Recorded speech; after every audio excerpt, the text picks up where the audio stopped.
Käesolevas videos näitan ma, kuidas küljendada dokumenti selliseks, nagu mul lahti olevas failis näha on.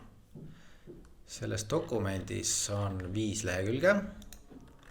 Sellest esimene on tiitelleht, teine on sisukord, kusjuures see on genereeritud automaatselt. Ja järgnevad 3 lehte on sisuosad, kusjuures leht, kus on tabel, on rõhtpaigutusega ehk laiupidi. Ja viimasel lehel on tekst paigutatud veergudesse. Lisaks on dokumendile lisatud lehekülje numbrid, kusjuures nii, et tiitellehel seda näha ei ole. Kuidas seda kõike teha? Selleks avan siis andmed, mis on veel töötlemata kujul. Ja esimese asjana ma aktiveerin küljenduse vaate, mida saab teha avalehelt. Ja kui ma selle aktiveerin, siis on näha, et programm kuvab mingisugused sümbolid.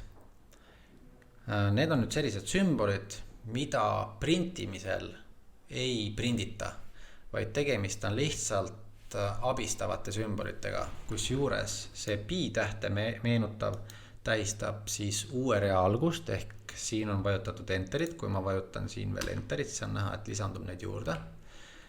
Kui on näha sümbolit lehekülje piir, siis see tähistab seda, et antud juhul on lehekülg number 2 lisatud kiirklahvi kombinatsiooniga Ctrl-Enter. Kui on näha punktiiri, siis siin on kasutatud tühikut. Ja me siis alustame teksti ümberpaigutamisega. Ehk siis kõigepealt liigutan lehekülje number 2 materjali edasi. Õige. Meil on sisukord lehekülg number 2, mis lisandub hiljem. See tähendab, et see pealkiri avardame sinu võimalusi, see peaks olema lehekülje number 3. Ja siis liigutan sihtrühm ja põhiväärtused ka eraldi lehele. Järgmise asjana muudan tabeliga lehe suunda horisontaalseks ehk rõhtpaigutuse aktiveerin siin. Nüüd selle tegemiseks on vajalik kasutada jaotise piiri, et meil ei piisa lehekülje piirist. Et kui ma hetkel nüüd panen näiteks siin kursori tabeli juures vilkuma, vajutan või valin küljenduse alt suund ja horisontaal, siis programm muudab kõik lehed automaatselt horisontaalseks. Aga seda me ei soovi. Me soovime ainult, et lehekülg 4 oleks siis horisontaalne. Seetõttu ma kustutan lehekülje piiri ära ja asendan selle jaotise piiriga. Ja samamoodi ka tabeli lõpust võtan lehekülje piiri ära ja asendan selle jaotise piiriga. Ja nüüd, kui ma aktiveerin 4. lehe ja valin suund, horisontaalpaigutus, siis hetkel ja mahtun tabel 1 lehele ära.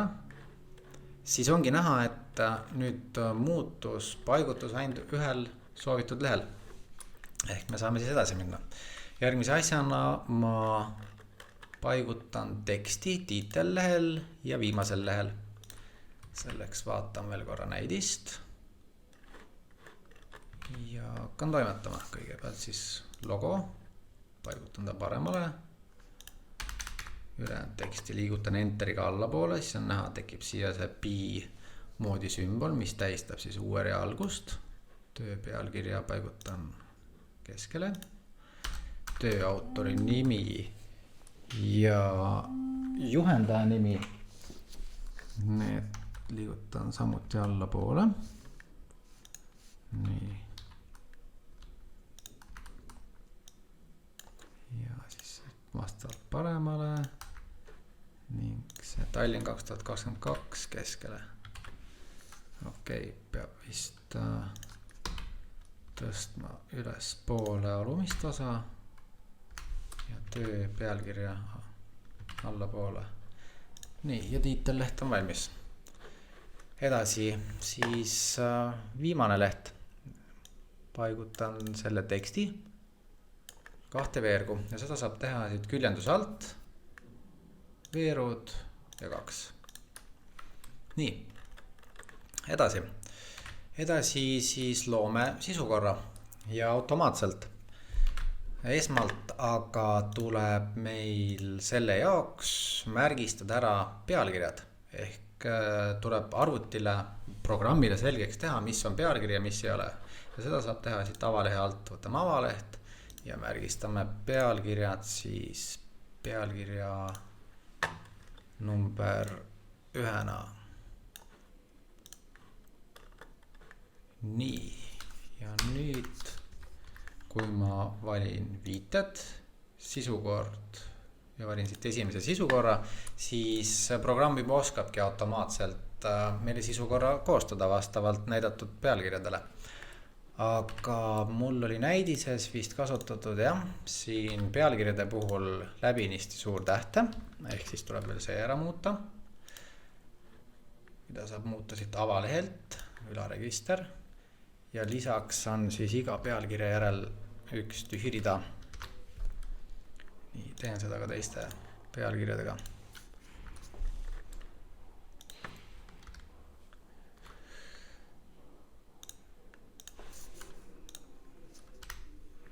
Nii, ja nüüd selgub siis selle automaatselt genereeritud sisukorra võlu.